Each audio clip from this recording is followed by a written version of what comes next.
BJP BRS నేతలు MLA Kokkirala Premsagar రావుపై చేసిన తప్పుడు విమర్శల్ని కాంగ్రెస్ నేతలు ఖండించారు. అభివృద్ధి చూసి ఓర్వలేకనే ఎమ్మెల్యేపై ఆరోపణలు చేస్తున్నారని ఆగ్రహించారు. బుధవారం ఏర్పాటు చేసిన మీడియా సమావేశంలో Naspur municipal chairman Venu, PCC ప్రధాన కార్యదర్శి చిట్ల సత్యనారాయణ, బ్లాక్ కాంగ్రెస్ అధ్యక్షుడు పూదరి తిరుపతి మాట్లాడారు. మాజీ ఎమ్మెల్యే దివాకర్ రావు, బీజేపీ జిల్లా అధ్యక్షుడు రఘునాథరావుపై మండిపడ్డారు. ఎమ్మెల్యే కమిషన్ల కోసం గోదావరి నదిపై బ్రిడ్జి అడ్డుకుంటున్నాడని చేసిన ఆరోపణల్ని నిరూపించాలని సవాల్ చేశారు. ఇలాంటి ప్రచారానికి పూనుకుంటే వచ్చే ఎన్నికల్లో డిపాజిట్ రాదని హితవు పలికారు. నాడిపల్లి విజిత్ రావు ప్రేమ్సాగర్ రావుపై పోటీ చేస్తానని సవాల్ చేయడం విడ్డూరంగా ఉందన్నారు. తమ్ముంటే తనపై పోటీ చేయాలని వేణు ప్రతి సవాల్ చేశారు.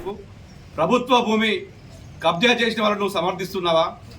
ఈరోజు నస్పూర్ మున్సిపాలిటీలో ఫిబ్రవరి 42లో నిర్మించినటువంటి వాళ్ళందరూ కూడా నీ ప్రోద్బలంతో, నీ అండదండలతోటే ఈరోజు అక్కడ నిర్మించుకున్నారు. దానికి ఎందుకంటే నువ్వు వాళ్ళందరినీ సమర్పిస్తున్నావు కాబట్టి ఈరోజు నీ అనుచరునటువంటి డీకొండ అన్నయ్య 2021 అప్పుడున్నటువంటి తహసీల్దార్ గారు నస్పూర్ మున్సిపాలిటీ కమిషనర్కి లెటర్ రాయడం జరిగింది. సర్వే నెంబర్ 40లో పర్మిషన్ తీసుకొని సర్వే నెంబర్ 42లో ఈయన కన్స్ట్రక్షన్ చేస్తాడు, ఇది డిస్పెటల్ చేయాలని చెప్పి అప్పుడే వాళ్ళు ఇవ్వడం జరిగింది.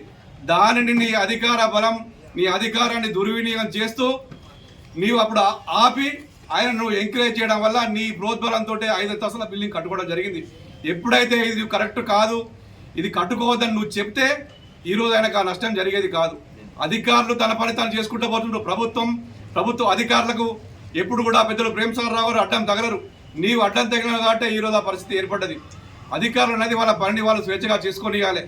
అది మాత్రం నువ్వు ఒకటి గుర్తుంచుకో. రెండో విషయం, నువ్వు ప్రతిసారి మాట్లాడుతూ సర్వే నెంబర్ 324 57 ఎకరాలు తీయమని చెప్తున్నావు. తప్పకుండా సర్వే నెంబర్ 324 57 ఎకరాలు తప్పకుండా తీస్తాం. నువ్వు తొందరపడకు, మేమేం మర్చిపోలేదు. తప్పకుండా మాది మతికుంది. ఆ చిట్టా కూడా తీస్తాం, త్వరలో తీస్తాం. దాని వెనుక ఎవడున్నాడో దాని కథ ఏంది అన్ని కూడా బయట పెట్టి జైలు పంపించే రోజులు కూడా వస్తాయని చెప్పి సందర్భంగా దివాకర్ రావు తెలియజేస్తున్నాం. నువ్వు అప్పుడు ఆ సర్వే నెంబర్ 324లో నీ పేరు ఎట్లా వచ్చిందో నువ్వు ఇంతవరకు కూడా బహిర్గతం చేయలే. ఆ రికార్డులో ఎక్కించిన అధికారులు ఎవడో నువ్వు బహిర్గతం చేయలే. ఇప్పుడు మళ్ళీ మాకు గుర్తు చేస్తున్నాం, మేమేం మర్చిపోలేదు. తప్పకుండా అది కూడా తీస్తామని చెప్పి ఈ సందర్భంగా గుర్తు చేస్తున్నాం. అదేవిధంగా ఎల్లంపల్లి నువ్వు సాధించడానికి గొప్ప చెప్పుకుంటావు. ఎల్లంపల్లి ఎంత అవినీతి జరిగింది, ఎల్లంపల్లి నువ్వు ఎంత దోచుకున్నావు, ఎన్ని వందల కోట్లు దోచుకున్నావని ఈ రాష్ట్ర చరిత్ర, రాష్ట్ర ప్రజలకు మొత్తం తెలుసు. ఈరోజు లబ్ధిదారులు కాకుండా చాలామంది దానిలో పందికొక్కులా పడి దోచుకున్నారు. అసలు అక్కడ ప్లాట్లు పోని వాళ్ళు, భూములు పోని వాళ్ళు కూడా నువ్వు అలా చేర్పించినావు. ఈరోజు వందల కోట్ల అవినీతి జరిగింది. దాని ద్వారానే నీ పేరు నడిపెల్లి కాకుండా ఎల్లంపల్లి అని ఈరోజు ఇప్పటి వరకు కూడా నీ ఇంటి పేరు ఎల్లంపల్లి అని రాష్ట్ర స్థాయిలో చెప్తున్నావు. కాబట్టి నువ్వు గుర్తుంచుకోవాలని చెప్తున్నాం. అదేవిధంగా మొన్న జరిగినటువంటి అసెంబ్లీ ఎన్నికల్లో కొంతమంది రాయలసీమ నుండి తీసుకొచ్చి ఇక్కడ మా పెద్దలు ప్రేమ్సాగర్ రావు మీద హత్య అయ్యేదని కుట్ర జరిగింది. ఇది ముమ్మాటికి నిజం. ఎందుకంటే నీకు రాయలసీమ నుంచో కడప నుంచో తీసుకొచ్చిన పని లేదు. నీకు పని చేయడానికి ఇక్కడ కార్యకర్తలు ఉన్నారు, సోషల్ మీడియా వాళ్ళు ఇక్కడ వాళ్ళు ఉన్నారు, తెలంగాణ రాష్ట్రం వాళ్ళు ఉన్నారు. మరి వాళ్ళందరినీ కూడా నువ్వు ఇక్కడ తీసుకొచ్చి నువ్వు ఏం చేయడానికి బయట చేసినావో త్వరలో అవన్నీ బయట పెడతాం. ఎంక్వైరీ జరుగుతుంది. నువ్వు ఎందుకు ఇప్పుడే భుజాలు తడుపుకుంటావు? ఇప్పటికైనా నువ్వు బహిర్గతం చేయి, తప్పును ఒప్పుకో. నేను తీసుకొచ్చినని చెప్పి ఒప్పుకోకపోతే చట్టం తన పని చేసుకుంటూ పోతుంది. తప్పకుండా వాళ్ళకి శిక్ష పడుతుంది. వాళ్ళు బయటకు వచ్చినప్పుడు నీ పేరు చెప్తారని తప్పకుండా మేము ఈ సందర్భంగా తెలియజేయడం జరుగుతుంది.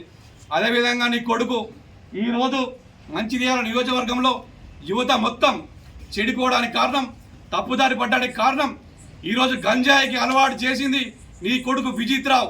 గంజాయికి సూత్రధారి, గంజాయికి ఇక్కడ పితామహుడు అని చెప్పాలి మంచిర్యాల నియోజకవర్గానికి. ఈరోజు చదువున్న యువకుల్ని, పని పాట చేసుకున్న యువకులను సోషల్ మీడియా అని చెప్పి గంజాయికి అలవాటు చేసి తాగిపిచ్చి వాళ్ళని రెచ్చగొట్టి వాళ్ళ జీవితాలను మొత్తం సర్వనాశనం చేసినావు. ఈరోజు ఎక్కడికి వెళ్ళినా కూడా చెప్తారు మా ఎమ్మెల్యే గారికి, సార్ మీరు ఎమ్మెల్యే గారు మీరు కొద్దిగా మా యువతను తప్పుదారులు అవుతారు, మంచిదారుల ప్రయత్నం చేయండి, ఈ గంజాయి మాన్పియండి అని చెప్పి చెప్పడం జరుగుతుంది. ముమ్మాటికి ఇది తప్పకుండా నీ వెనుక నీ హస్తం ఉన్నది. త్వరలోనే మొత్తం ఆధారాలతో సహా మా ఎమ్మెల్యే గారు బయట పెడతారు. చట్టం కూడా ఇక్కడ పోలీసులు కూడా మంచి పకడ్బందీగా పనిచేస్తారు. పూర్తి ఆధారాలతోటి మేము అప్పుడు మాట్లాడదామని చెప్పి సందర్భంగా తెలియజేస్తున్నా. తప్పకుండా నీ పద్ధతి మార్చుకో. నీవు మాట్లాడుతూ నువ్వు ఎమ్మెల్యే గారు ప్రేమ్సాగర్ రావు గురించి మాట్లాడే స్థాయా విజిత్? నీకు ఎమ్మెల్యేగా పోటీ చేయాలని దాదాపు 10 ఏళ్ళ నుంచి నువ్వు పిచ్చోళ్ళగా తిరుగుతున్నావు. మీ అయ్యని అద్దంటున్నావు, మీ నాన్నను ఊకోమంటున్నావు. పప్ప నువ్వు ఊకో అంటే ఆయన ఇంటలేడు. మీ ఇద్దరికే పోటీ, వేరేటోరికి ఎవరికి పోటీ కాదు. పప్పా నువ్వు పోటీ చేయగలంటే నీ అధిష్టానం నీకు కౌన్సిలర్ టికెట్ ఇచ్చడానికి కూడా సిద్ధంగా లేదు. నీకు ఎమ్మెల్యే టికెట్ ఇస్తుందా? ఇంకా నువ్వు ఇక్కడ గుర్తుంచుకో, ఇంకా 15 ఏళ్ళు తల కింద కాళ్ళు పైకి చేసి తపస్సు చేసినా కూడా నువ్వు కావు. తర్వాత చెప్తున్నాం, మంచిర్యాల చరిత్రలో విజిత్ అనే అతను ఎమ్మెల్యే ఎప్పటికి కాడని చెప్పి సందర్భంగా రాసి పెట్టుకోండి.